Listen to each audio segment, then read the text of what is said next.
مجھے یاد ہے جب میں چھوٹی سی تھی تو ماں بیٹے کے نہ ہونے کا دکھ محسوس کرتی تھی۔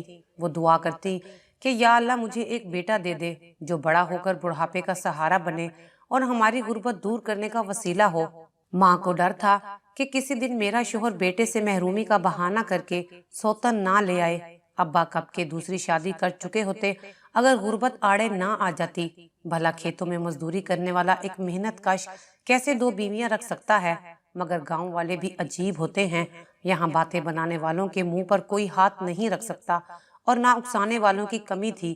پھر دادی کو بھی چین نہ تھا، کہتی ارے صادق کس بات کا انتظار ہے، تیری تیسری لڑکی بھی آپریشن سے ہوئی ہے، لیڈی ڈاکٹر نے بتایا ہے کہ اب مزید اولاد کی امید نہ رکھنا، یہ بانجھ ہو چکی ہے۔ آئے دن جب پھپھیاں ملنے آتی تو وہ بھی یہی بات لے کر بیٹھ جاتی، صادق بھائی اس سے پہلے کہ بڑھاپا آ لے تم دوسری شادی کر لو، اللہ کے حکم سے بیٹے کی خوشی ضرور دیکھو گے، اب مزید وقت ضائع مت کرو۔ ماں جب ان لوگوں کی باتیں سنتی تو ان کا رنگ اڑ جاتا اور سوتن کا خوف پیشانی پر پسینے کی صورت ٹپکنے لگتا۔ تبھی وہ ہر نماز کے بعد اللہ تعالیٰ سے رو رو کر دعائیں مانگنے لگتی۔ کہتے ہیں کہ اللہ کے گھر دیر ہے اندھیر نہیں، جب کوئی بندہ اس کی رحمت پر کامل یقین کے ساتھ مراد مانگتا ہے اسے مل جاتی ہے اور انہونی ہو جاتی ہے۔ میری ماں بھی شاید اب ایسے بندوں میں شامل ہو گئی تھی، تبھی یہ معجزہ ہو گیا۔ ہمارے گاؤں میں ایک مزار تھا، کبھی کبھار ماں وہاں بھی جا کر دعا مانگ آتی تھی۔ ایک دن وہ آنکھیں بند کر کے اور جھولی اٹھا کر بلند آواز سے مزار پر کھڑی دعا مانگ رہی تھیں۔ وہ رو بھی رہی تھیں اور بیٹے کے لیے اللہ پاک سے دعا بھی مانگ رہی تھیں کہ اسی بے خودی کے عالم میں کسی کی آواز ان کے کانوں میں پڑی، بہن جی میری بات سنو۔ ماں نے آنکھیں کھول کر دیکھا تو ایک شخص بازوؤں میں بچہ اٹھائے قریب کھڑا انہیں پکار رہا تھا۔ جی بھائی کہو کیا بات کہنی ہے؟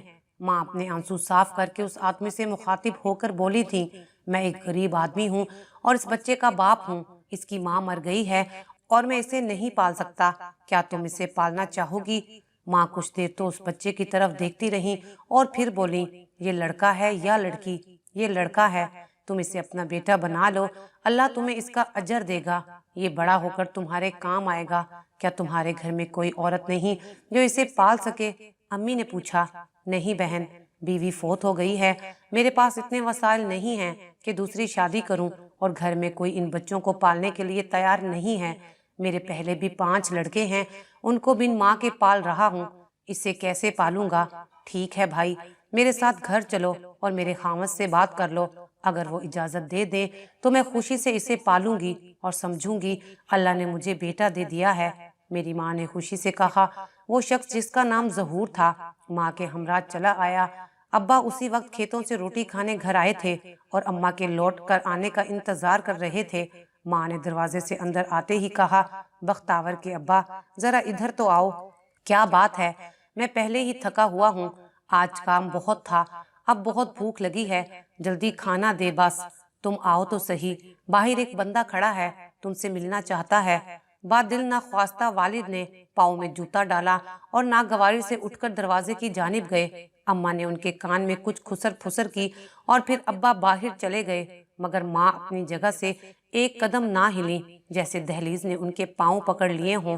ماں کی آنکھیں اور کان اب دروازے کی طرف لگے ہوئے تھے، مجھے لگا جیسے ان کی سانس اٹک گئی ہو۔ یا اللہ خیر کرنا، میں نے بے اختیار دعا کی، میری ماں کو آج کہیں لینے کے دینے نہ پڑ جائیں، کیونکہ ابا کے مزاج کا کوئی بھروسہ نہیں تھا۔ گھڑی میں تولا تو گھڑی میں ماشا۔ ابا تھوڑی دیر بعد اندر آ گئے، وہ اس شخص کو بیٹھک میں لے گئے اور اماں کو آواز دی، بختاور کی ماں تو بھی ادھر آ جا، کچھ بات کرنی ہے۔ بات ہوتی رہی، اس کے بعد ظہور بچہ اماں اور ابا کے حوالے کر کے چلا گیا۔ ہوا یہ کہ جب ابا نے ظہور کی داستان علم سنی تو ان کا دل نرم ہو گیا۔ وہ اتنا مجبور تھا کہ اپنے لختے جگر کو کسی شریف گھرانے کو سونپنے کو تیار تھا۔ اس کی بیوی اس ننھی سی جان کو جنم دیتے ہی فوت ہو گئی تھی اور اس کی کوئی بہن بیٹی نہ تھی، ماں بھی اس دنیا میں موجود نہ تھی، غرض خاندان میں کوئی بھی عورت اس کے بچے پالنے کے لیے تیار نہیں تھی۔ تبھی وہ بچہ کسی کو دینے پر مجبور تھا۔ ظہور ساتھ والے گاؤں کا رہائشی تھا، تاہم والد سے اس کی واقفیت نکل آئی۔ اس کا باپ ہمارے دادا کا دوست نکلا اور ایک بار جب دادا پر کیس بن گیا تھا تو ظہور نے اپنی بھینس فروخت کر کے رقم انہیں دی تھی تاکہ وہ بیٹے کے اس مقدمے سے جان چھڑوا سکے۔ ابا نے ظہور کے سامنے 2 شرائط رکھی۔ اول، وہ اسٹامپ پیپر پر لکھ کر دے گا کہ اس بچے کو وہ ہمیشہ کے لیے ان کی ملکیت میں دے رہا ہے اور دوبارہ وارث ہونے کا دعویٰ نہیں کرے گا، اور دوم یہ کہ اپنے بچے سے ضرور ملے گا مگر کبھی اس پر یہ راز فاش نہیں کرے گا کہ وہ اس کا باپ ہے۔ ظہور نے دونوں شرائط منظور کر لیں۔ دونوں میں معاہدہ طے پا گیا۔ وہ آدمی بچہ دے کر چلا گیا۔ ماں ننھے منھے بچے کو پا کر بہت خوش تھی۔ ماں باپ نے اس بچے کا نام تو بشیر رکھا مگر اسے پیار سے ساول کہہ کر پکارتے تھے۔ اب ماں جو محرومیوں کی کھائی میں گر گئی تھی دوبارہ زندگی کی طرف لوٹ آئیں۔ انہیں ساول کیا ملا، جیسے دنیا جہان کی خوشیاں مل گئیں، تاہم ابا کو کچھ اندیشوں نے گھیرا تھا۔ ان کا خیال تھا کہ اس بچے کو اس کے حقیقی باپ سے دور رکھنا چاہیے تاکہ کبھی ظہور کی شفقت جوش میں نہ آ جائے۔ میرے والد کا کہنا تھا کہ جب ساول بڑا ہوگا تو ضرور گاؤں والے اسے یہ بتا دیں گے کہ وہ ان کا سگا بیٹا نہیں ہے۔ اس طرح ساول کے دل کو نہ صرف رنج ہوگا بلکہ وہ انہیں کبھی بھی صدقے دل سے نہیں اپنائے گا، اس لیے انہیں یہاں سے نقل مکانی کر جانی چاہیے۔ والدہ کے میکے والے یہاں رہتے تھے۔ وہ کچھ ہچکچا رہی تھیں، بہرحال پھر بھی انہوں نے ابا کی بات سے اتفاق کر لیا۔ ہمارے چچا شہر میں رہتے تھے۔ وہ کئی سال پہلے بے روزگاری سے تنگ آ کر گاؤں سے کمانے کی خاطر شہر چلے گئے تھے۔ اس وقت وہ غیر شادی شدہ تھے۔ جب تک دادا زندہ تھے وہ باقاعدگی سے گاؤں آتے اور خرچہ بھی والدین کو دے جایا کرتے تھے۔ والد کی وفات کے بعد انہوں نے گاؤں آنا بند کر دیا اور شہر میں کسی لڑکی سے شادی کر کے وہاں کے ہو گئے۔ کبھی کبھار ان کا خط آ جاتا یا پھر گاؤں کا کوئی آدمی آتا تو اس کے ہاتھ پیغام بھجوا دیتے۔ اب تک ان کے 4 بچے ہو چکے تھے اور چاروں بیٹیاں تھیں۔ انہوں نے ہم سے ناطہ ختم کر دیا تھا کہ ان کی شہری بیوی کبھی ہم لوگوں سے ملنے گاؤں آئی اور نہ ہی ہم نے چچا کی بیٹیوں کو دیکھا تھا۔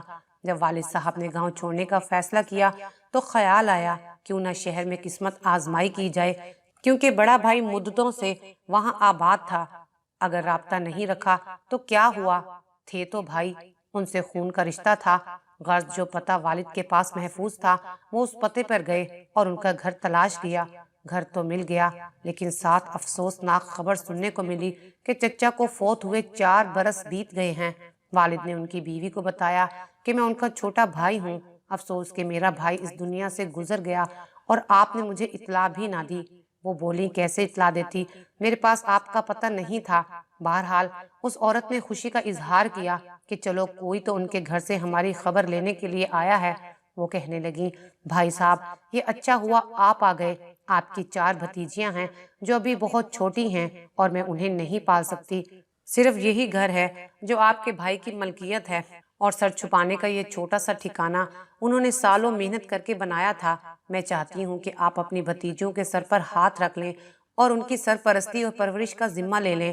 بیٹیوں کی بڑی ذمہ داری ہوتی ہے، آج یہ چھوٹی ہیں کل بڑی ہو جائیں گی، انہیں پڑھانا لکھانا اور پھر ان کی شادی کے مراحل ہیں، میں کیوں کر تنہا یہ فرائض ادا کر سکوں گی۔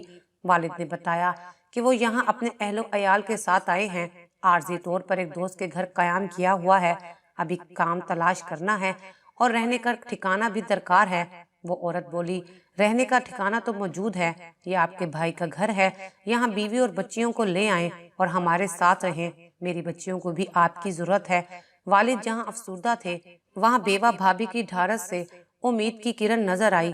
ہمارے چچا کا گھر انڈسٹریل ایریا میں تھا، یہاں روزگار کی سبیل نظر آ رہی تھی۔ ابا نے آ کر اماں سے کہا کہ سامان باندھو، ہم اشرف کے گھر میں رہیں گے۔ میری اس کی بیوی سے بات ہو گئی ہے، وہ ہمیں رکھنے پر راضی ہے۔ اشرف کی وفات کو 4 سال ہو چکے ہیں، وہ اپنی بچیوں کی ہمراہ اکیلی ہے، کوئی ان کی کفالت کرنے والا نہیں ہے، لیکن ہم ان کی بچیوں کا خرچہ کیسے اٹھا سکتے ہیں؟ ابھی تو بے روزگار ہو، اگر روزگار مل بھی گیا تو اتنے لوگوں کا خرچہ کیسے برداشت کرو گے؟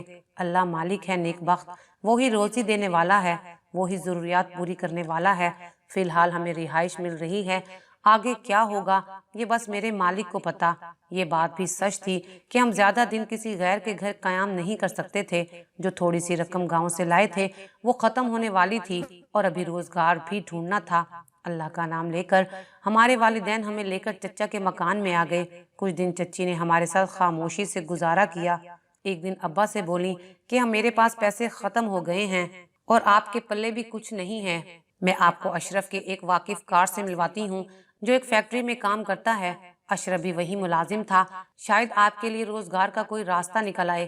چچی نے ابا کو قادر نامی ایک آدمی سے ملوایا جو ان کو فیکٹری لے گیا اور مینیجر سے بات کروائی۔ یوں وہاں میرے والد کو معمولی ملازمت پر رکھ لیا گیا۔ دال روٹی کا کچھ آسرا ہو گیا، مگر اتنی آمدن نہیں تھی کہ وہ 11 لوگوں کا پیٹ پال سکتے۔ والد نے اس معمولی تنخواہ کو بھی غنیمت جانا اور کام پر جانے لگے۔ جب ابا کام پر جاتے تو ایک بڑی عمر کا آدمی اکثر ہمارے گھر آتا اور چچی اسے لے کر اپنے کمرے میں چلی جاتی اور دروازہ بند کر لیتی۔ کچھ دیر بعد وہ آدمی واپس چلا جاتا۔ امی کو ان پر شک ہو گیا تھا کہ اس گھر میں کچھ تو غلط ہو رہا ہے۔ ایک دن امی نے پوچھا تو کہنے لگی، میرا کزن ہے، یہی پاس میں کام کرتا ہے، اس لیے ملنے آ جاتا ہے۔ ابھی 1 ماہ ہی گزرا تھا کہ چچی نے کہا کہ ایسے روکھی سوکھی میں گزارا نہیں ہوگا، میں بھی اپنے بچوں کے لیے کچھ ہاتھ پیر ہلانا چاہتی ہوں جو یہاں رہ کر ممکن نہیں، لہٰذا میں میکے چلی جاتی ہوں۔ وہاں مجھے ملازمت مل رہی ہے، لیکن مسئلہ یہ ہے کہ میں وہاں پر لڑکیوں کو ساتھ نہیں لے جا سکتی۔ یہ آپ کے پاس رہیں گی، یہ اپنے باپ کے گھر سما سکتی ہیں، کسی اور کے گھر نہیں۔ ہاں، میں ہر ماہ آ کر کچھ رقم ان کے خرچے کے واسطے دے جایا کروں گی اور ان سے مل کر بھی جایا کروں گی۔ اماں ابا انہیں کیسے روک سکتے تھے؟ وہ اپنی مرضی کی مالک تھیں۔ بس یہی کہا کہ بچیاں ماں کے بغیر نہیں رہ پائیں گی، مگر چچی نے انکار کر دیا اور کہا کہ بچیاں آپ کے پاس رہیں گی۔ والدہ نے کہا، ٹھیک ہے بہن، اگر تمہاری اور تمہاری اولاد کی بہتری اسی میں ہے تو اسی پر ہم راضی ہیں، ان بچیوں کی دیکھ بھال ہم کر لیں گے، اگر تم جانا چاہتی ہو تو چلی جاؤ۔ چچی نے اپنے اسی کزن کو بلایا اور اس کے ساتھ چلی گئیں۔ میرے اماں ابا تو یہی سمجھتے تھے کہ بڑے بھائی کی بیوہ اس وجہ سے جا رہی ہے کہ کچھ معاشی حالات میں بہتری آئے اور ان کے بچوں کو سہولت ملے گی۔ انہیں یہ خبر نہ تھی کہ جس آدمی کو وہ اپنا کزن بتا رہی ہیں، اس آدمی سے اس کا کوئی رشتہ نہ تھا، بلکہ بازار میں شاپنگ کرتے ہوئے اس آدمی سے ان کی دوستی ہوئی تھی۔ اب وہ اس آدمی سے شادی کرنا چاہتی تھی، مگر وہ آدمی بیٹیوں کے ساتھ شادی کرنے پر آمادہ نہیں ہو رہا تھا اور اسی وجہ سے بچیوں کو ہمارے پاس چھوڑ گئی تھی تاکہ 4 بیٹیوں سے آزاد ہو جائے اور اس شخص سے شادی کر سکے۔ پھر چچی نے اس آدمی سے جس کا نام راہیل تھا اس سے دوسری شادی کر لی اور اس کے ساتھ رہنے لگی۔ شروع میں یہ بات ہم سے چھپائی تاکہ ان کی بچیوں کو پتہ نہ چلے، مگر ایک محلے کے آدمی نے ابا کو سب بتا دیا کہ تمہاری بھابھی نے دوسری شادی کر لی ہے۔ وہ راہیل اور ہماری چچی کے قصے کو پہلے سے جانتا تھا۔ اس نے کچھ اور باتیں بھی میرے والد کو بتائیں کہ یہ عورت ٹھیک نہیں ہے، ہمیں تو شک ہے کہ آپ کے بھائی فوت نہیں ہوئے تھے بلکہ ایک سازش کے تحت انہیں مارا گیا تھا۔ جب ابا نے ان باتوں کا تذکرہ چچی سے کیا اور اپنے بھائی کی موت کا سبب دریافت کیا تو چچی کو بہت برا لگا۔ وہ روٹھ کر چلی گئیں اور ایسی ناراض ہوئیں کہ پلٹ کر نہ آئیں۔ چچی نے اب جس آدمی سے شادی کی تھی وہ آدمی بہت امیر تھا، مارکیٹ میں اس کی بہت سی دکانیں تھیں، اسی لیے چچی کو اپنے مکان کی فکر نہیں تھی۔ وہ تو اپنا مکان اور بچیوں کو چھوڑ کر اپنے دوسرے شوہر کے ساتھ عیش کر رہی تھیں۔ ادھر ابا کے کندھوں پر اپنی اولاد کے ساتھ ساتھ 4 بھتیجوں کی بھی ذمہ داری آ پڑی تھی۔ وہ بیچارے ہم سب کا خرچہ اٹھانے کے لیے 2 شفٹوں میں کام کرتے تھے، پھر بھی خرچہ پورا نہیں ہوتا تھا۔ کہاں تک انسان اتنی سخت محنت و مشقت کر سکتا ہے؟ نتیجہ یہ ہوا کہ میرا باپ بیچارہ 3 سال میں ہی بیمار پڑ گیا۔ میں سب سے بڑی اور زیادہ سمجھدار تھی۔ ایک دن تنگ آ کر اماں سے بولی، میں بعد میں پرائیویٹ طور پر امتحان دے لوں گی اور اب میری دونوں بہنوں کو بھی اسکول سے نکال لیں، ہم سب مل کر آس پاس کی بڑی بڑی کوٹھیوں پر کام کریں گی، اس طرح گھر کا خرچہ نکل آئے گا۔ ماں پہلے تو میری تجویز سن کر پریشان ہو گئی، پھر غور کیا تو بات سمجھ میں آ گئی کہ اس کے سوا کوئی اور چارہ نہیں ہے۔ انہوں نے چچی کی لڑکیوں کا اسکول جانا جاری رکھا اور ہم تینوں بہنوں اور اماں دوسروں کے گھروں میں کام کرنے لگی۔ اس طرح میرے والد کی دوا دارو اور ہمارا کھانا پینا ممکن ہو سکا۔ میں اور میری بہن جس گھر میں کام کرتے تھے اس کے مالک کا نام افتخار تھا۔ اتفاق سے یہ ہمارے چچا کو جانتا تھا اور یہ بہت مہربان، خدا ترس اور نیک انسان تھا۔ شام کو جو کھانا بچتا وہ بھی دے دیتے، جس سے کافی بچت ہو جاتی تھی۔ میری ماں افتخار صاحب کے بھائی کے گھر کا کام کرنے جاتی تھیں۔ وہ صبح 9 بجے جاتی اور دوپہر 2 بجے گھر لوٹ کر آ جاتی تھیں، جبکہ ہم سارا دن افتخار صاحب کے گھر کام کرنے کے بعد شام 6 بجے گھر لوٹتی تھیں۔ کام کرتے کرتے اب ہمیں افتخار صاحب کے گھر میں کافی عرصہ گزر چکا تھا۔ افتخار صاحب نے اپنے خرچے سے میری چھوٹی دونوں بہنوں کی شادیاں کروا دیں، رشتے بھی ان کے لیے خود تلاش کیے۔ میرے بھائی سانول کو انہوں نے اسکول میں داخل کرا دیا جو 5ویں جماعت کا طالب علم تھا۔ وہ بہت ذہین اور نیک تھا، دل لگا کر پڑھتا تھا۔ چچا کی دونوں بڑی لڑکیوں نے میٹرک کر لیا تھا، محلے سے رشتے آ گئے، ابا نے ان کے فرض سے اپنے شانے ہلکے کر لیے۔ اماں کو سب سے زیادہ میری فکر تھی، مگر میں شادی کے لیے راضی نہ ہوتی تھی، جو رشتہ آتا منع کر دیتی۔ ماں مجھے سمجھاتی کہ تیری عمر ڈھل جائے گی، کب تک محنت کی چکی میں پستی رہے گی، مگر میں نے دل میں ٹھان لی تھی کہ جب تک ساول بڑا نہیں ہوگا، کمانے کے قابل نہیں ہو جاتا، والدین کا سہارا نہیں بنتا، میں ہرگز شادی نہیں کروں گی۔ میں گاؤں کے اسکول سے صرف 3 جماعتیں پڑھی تھی، چوتھی میں تھی کہ ساول دنیا میں آ گیا اور ہم شہر کوچ کر کے آ گئے۔ والد صاحب کام پر تو جاتے تھے، مگر سخت محنت والا کام نہیں کر سکتے تھے۔ اب وہ ہلکے پھلکے کام ڈھونڈتے، اس طرح وہ تھوڑا بہت کما لیتے تھے۔ ساول ان دنوں میٹرک میں تھا جب والدہ بیمار پڑ گئیں، انہیں دل کی تکلیف ہو گئی تھی اور وہ کام کاج کرنے سے معذور ہو گئی تھیں۔ مجھ پر سارے گھر کی ذمہ داری آ پڑی، میں گھر کا کام بھی سنبھالتی، بیمار ماں کی خدمت بھی کرتی تھی۔ والد صاحب کو غربت نے وقت سے بہت پہلے بوڑھا کر دیا تھا، ان کی دیکھ بھال بھی میرے ذمے تھی۔ اللہ نے شاید مجھے پیدا ہی اس لیے کیا تھا کہ میں گھر کے تمام افراد کے کام آؤں، اور میں اس پر اللہ تعالیٰ کا شکر ادا کرتی تھی کہ اس نے مجھے اتنی طاقت اور ہمت عطا کر دی ہے کہ میں نے یہ سعادت پالی، اپنے والدین کی بڑھاپے میں خوب خدمت کر کے دلی سکون حاصل کیا۔ میری بہنیں اور تایازاد سبھی اپنے گھروں میں آباد تھیں، ان کے جو نصیب میں تھا میری بہنوں کو ملا، تقدیر سے کوئی شکوہ نہ تھا۔ ساول کا میٹرک کا نتیجہ آ گیا، وہ بہت اچھے نمبر لے کر پاس ہوا تھا۔ اس کی شاندار کامیابی پر میرے والدین کی خوشی دگنی ہو گئی تھی، وہ نہال تھے اور بیٹے کے مستقبل کے بارے میں سنہرے خواب دیکھ رہے تھے۔ جس دن ساول کالج میں داخلے کے لیے گیا، واپسی پر بدقسمتی سے حادثے کی زد میں آ گیا، اس کے سر پر شدید چوٹیں آئیں اور موقع پر ہی جان بحق ہو گیا۔ یہ صدمہ اتنا شدید تھا کہ ماں سہ نہ سکی اور خبر سنتے ہی بے ہوش ہو گئیں۔ والد بھی کچھ کم دل گرفتہ نہ تھے، وہ رہ رہ کر آہ بھرتے تھے اور کہتے تھے اے کاش میں گاؤں سے شہر نقل مکانی نہ کرتا۔ ساول کو اس کے حقیقی باپ کی نظروں سے اوجھل کرنے کی جو حماقت مجھ سے سرزد ہوئی، شاید یہ اس کی سزا ملی ہے، کیونکہ جب والد صاحب نے شہر آنے کا ارادہ کیا تھا تب ساول کے سکے باپ نے منتیں کی تھیں کہ خدا کے لیے تم لوگ شہر مت جاؤ، یہیں گاؤں میں رہو، میں اپنے بیٹے کو کیسے ملنے آؤں گی، مگر والد صاحب نے ان کی ایک نہ سنی اور ان سے چھپ کر ہمیں شہر لے آئے تھے۔